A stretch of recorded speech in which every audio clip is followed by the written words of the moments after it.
nos fronts, longtemps coupés, et pour de bon, prenons le plus bel élan dans la paix. Mesdames, Messieurs, bienvenue dans Rien que la vérité sur Kivu 5 TV. Nous sommes en direct de Bukavu dans l'Est de la République démocratique du Congo. Vous le savez peut-être déjà, les élections des sénateurs en République démocratique du Congo, c'est le 22 de ce mois d'avril 2024. Et il y a des candidatures qui ont été reçues, une soixantaine, par la Commission électorale nationale indépendante dans la province du Sud Kivu. Ici à Kivu 5, nous avons le plaisir de recevoir sur ce plateau l'un des candidats à ces élections. Candidat sénateur pour les comptes de la province du Sud Kivu. Akonkwa Kayeye Josué, c'est son nom, moins d'une quarantaine d'années. Josué Kayeye, bonjour, bienvenue dans ce studio de Kivu 5. Merci monsieur le journaliste et merci pour l'invitation. Merci de l'avoir accepté, c'est votre première fois. Un plaisir. Évidemment, la campagne électorale aura lieu, ce sera à l'Assemblée provinciale du Sud Kivu devant les députés provinciaux. Mais quand même, c'est aussi important que les gens connaissent qui est ces jeunes hommes qui veulent aller représenter bien sûr la province du Sud Kivu dans la Chambre des sages. Les Sénats. Merci beaucoup. Qui êtes-vous, Josué Kayeye? Merci beaucoup, monsieur le journaliste. Akonkwa Kayeye Josué. Merci beaucoup. C'est monsieur Akonkwa Kayeye Josué, connu publiquement au nom de Josué Kayeye, est un jeune de la province de Sud Kivu, un jeune leader qui représente une plateforme des organisations de jeunes pour la paix et le développement durable qu'on appelle COJEPAD. Il est aussi membre du Parlement des jeunes au niveau de la province du Sud Kivu, un ancien acteur de médias dans la même province du Sud Kivu. Vous avez été dans les médias? Oui, en effet, j'ai aussi été dans les médias ici en province. C'est d'ailleurs par là que j'ai commencé, avant de virer dans la société civile comme responsable de plateforme des organisations de jeunes et avant d'aller au Parlement des jeunes. Qu'est-ce qui vous a donné les goûts de faire la politique? Oui, en effet, dans le média, j'avais beaucoup plus l'envie de découvrir certaines pratiques dans la gestion de la chose publique et ça m'a donné beaucoup plus le courage de travailler, de me performer dans les questions d'investigation sur la bonne gouvernance et j'ai vite compris que représenter le peuple par le média, ça ne me donnait pas beaucoup plus le courage de décider ou de prendre des décisions au nom de cette communauté, de la population. Ça m'a donné encore le courage d'aller un tout petit peu à la société civile. Et là aussi, j'ai compris qu'il faut encore fournir beaucoup d'efforts pour participer en effet aux instances décisionnelles en faveur du peuple congolais et plus particulièrement la population de la province du Sud Kivu. C'est par là que nous avons décidé de nous présenter aux élections sénatoriales pour représenter la province du Sud Kivu et représenter la population du Sud Kivu. En tout cas, c'est la situation socio-économique, sécuritaire et du développement de la province du Sud Kivu qui nous tient au cou pour nous amener à être candidat sénateur en République démocratique du Congo. Les autres ont été candidats députés provinciaux, candidats députés nationaux. Pourquoi vous visez les Sénats? Écoutez, nous avons les instances décisionnelles à différents niveaux. Il y a le niveau provincial. Nous avons eu des jeunes qui ont été élus comme députés provinciaux. Ça nous a beaucoup encouragés. Il y a aussi le niveau législatif national où nous avons eu des députés nationaux jeunes et des différentes catégories. Il y a aussi le niveau du Sénat où c'est la chambre considérée comme la chambre haute et la chambre des sages du Parlement congolais. Et nous, en tant que jeunes, comme on le dit toujours ici chez nous au Kivu, en Machi, que le conseil n'est pas dit par le plus âgé, mais c'est plutôt... Vous pouvez le dire en Machi et traduire. Oui, en effet, on le dit souvent en Machi que Ihano liradewa mukulu ngoli bwine, pour dire que le conseil n'est pas donné par le plus âgé que plutôt par celui qui y est expérimenté en la matière. Et donc, nous avons voulu, par notre jeune âge, représenter la province du Sud Kivu à la chambre haute, la chambre considérée comme celle des sages en République démocratique du Congo, pour porter plus haut la voix de la population de la province de Sud Kivu. À environ 34 ans, vous pensez que c'est possible de siéger avec les vieux, les sages, vous m'avez dit. Si, en effet, parce que du moins, nous avons comme slogan que nous avons reconduit, qui était le même slogan de 2018, aux élections de 2018, « Jeunes, nous pouvons ». Et nous considérons qu'avec les capacités, avec les atouts et les potentialités que les jeunes disposent, dont disposent les jeunes, nous pouvons faire quelque chose, en effet. Et imaginez-vous un jeune d'environ 34 ans. D'ailleurs, je n'ai pas encore 34 ans révolus. J'ai moins de 34 ans. D'ici là, ça sera 34 ans. Mais je pense qu'avec la situation sécuritaire dans l'Est de la République démocratique du Congo, dont les jeunes sont acteurs en même temps et ils sont victimes en même temps. Et je considère que les jeunes de moins de 34 ans sont beaucoup plus victimes de la guerre ou des conflits armés à l'Est de la République démocratique du Congo. Et je suis décidé d'aller représenter cette jeunesse qui est victime des atrocités à l'Est de la République démocratique du Congo, mais aussi représenter cette même jeunesse qui devient de plus en plus victime de ces atrocités. Vous vous rendez compte? Vous-même, vous n'avez jamais vécu la paix? Non, vous n'avez jamais connu la paix depuis que vous êtes... Malheureusement, comme vous le dites, depuis les années 90, 91 d'ailleurs, les conflits ont commencé beaucoup plus. Donc j'avais environ 3 ans. Vous êtes né dans les conflits? C'est ça, je suis né dans les conflits à l'Est de la République démocratique du Congo. J'ai grandi dans les conflits. Je vois mes amis, mes collègues avec qui on a étudié, avec qui on a joué, déplacés des guerres, déplacés internes, des réfugiés. On a vu des réfugiés rwandais venir à l'Est, ici chez nous en République démocratique. Nous les avons même hébergés dans notre village. Vous avez joué avec... Si, on a joué avec des amis de pays étrangers qui ont fui les guerres chez eux, et les mêmes guerres nous ont aussi imposé des situations dramatiques dans notre milieu.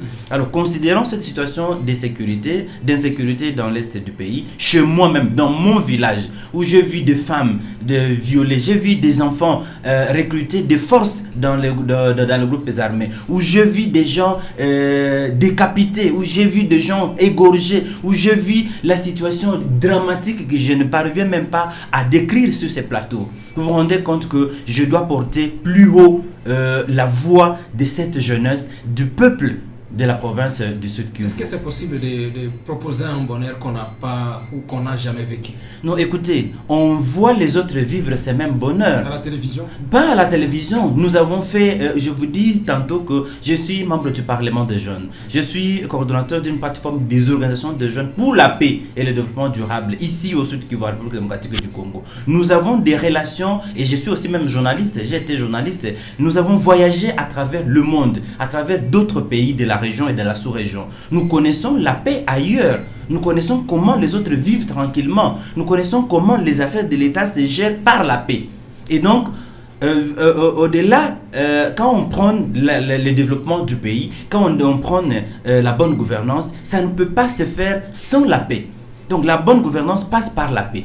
Le développement durable passe par la paix. La justice passe par la paix. Le droit et autres choses que nous prenons passent impérativement par l'aspect de la paix.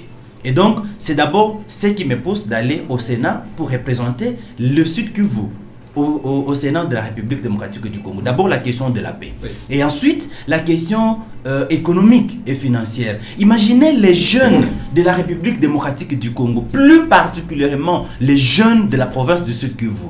Dans toutes les zones de la province de Sud-Kivu, que ce soit à Bijombo, que ce soit à Molenge, que ce soit à Itombo, que ce soit à Kamanyola, que ce soit à Uvira dans la plaine de la Ruzizi, que ce soit à Kalehe, que ce soit à Numbi, que ce soit à Bunyakiri, que ce soit à Ninja, que ce soit à Shabunda, que ce soit dans toute la province du Sud-Kivu. Imaginez ces jeunes là-bas qui sont infligés de vivre la situation dramatique d'insécurité, mais ils n'ont pas de pain. Comment voulez-vous la paix sans pain?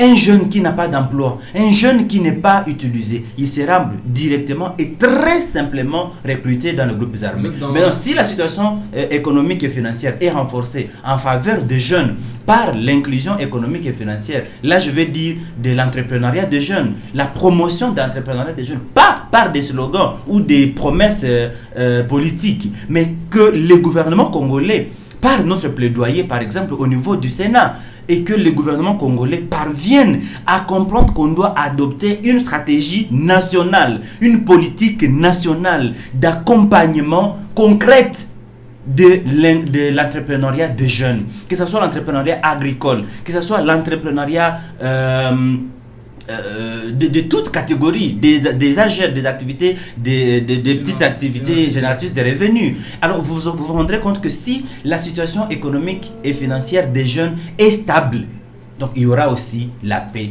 dans notre région. Vous êtes dans une formation politique? Si, je suis aligné. Vous êtes dans une formation politique quelconque ici au Sud Kivu? C'est ça.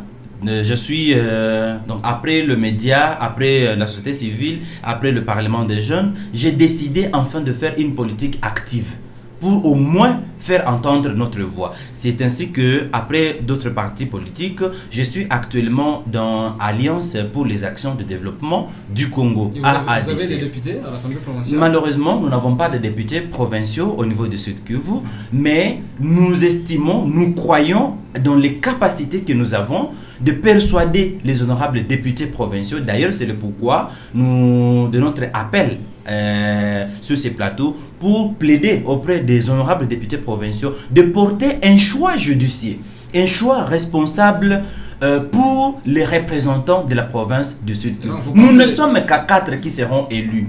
Alors imaginez une soixantaine de candidatures.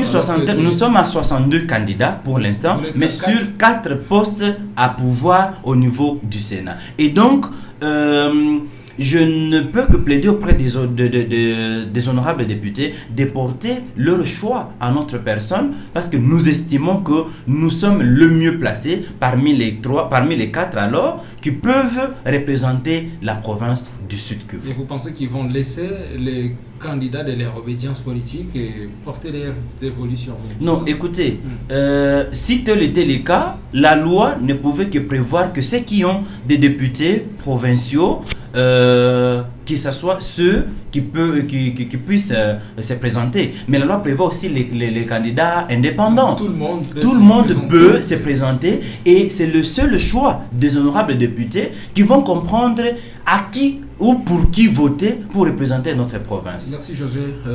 Il y a le temps qui nous fait défaut malheureusement. Je vais vous demander de vous tourner vers la caméra. Tournez-vous vers la caméra et adressez juste un petit message dans moins d'1 minute à ceux qui vous suivent. Que ce soit la population congolaise, est-ce que cette population va vous faire confiance, et également aux députés provinciaux. Merci beaucoup à tous ceux qui nous suivent, et plus particulièrement les députés provinciaux de la province de Sud Kivu qui représentent le peuple congolais de la province de Sud Kivu. Je suis votre jeune frère, candidat aux élections sénatoriales, M. Akonkwa Kayeye Josué.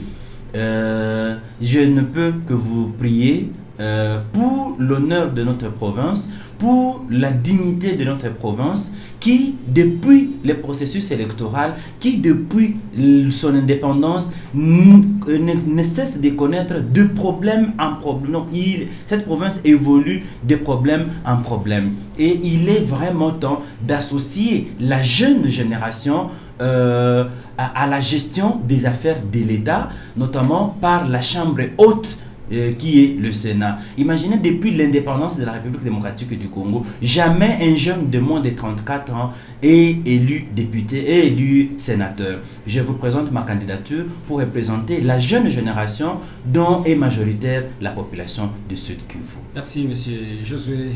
Vous êtes Akonkwa Kayeye Josué, candidat sénateur pour la province du Sud Kivu. Je les rappelle que pour ces élections-là, il y a 62 candidatures, et pourtant il ne doit y avoir que 4 représentants, donc 4 sénateurs qui vont représenter la province du Sud Kivu au Sénat, à Kinshasa, la capitale de la République démocratique du Congo.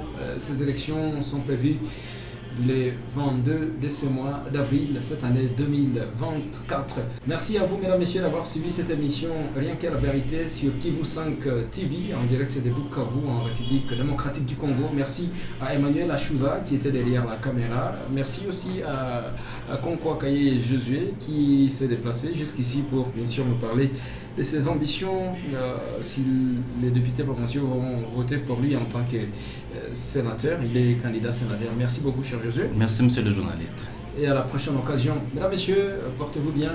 Vous voulez participer également dans ces débats. Nos portes sont ouvertes et nos numéros sont affichés sur vos petits écrans. Prenez contact avec nous sans problème. Nous allons vous écouter et on va se parler en toute vérité, bien sûr. Jusqu'à la prochaine occasion. Portez-vous bien. Que nous les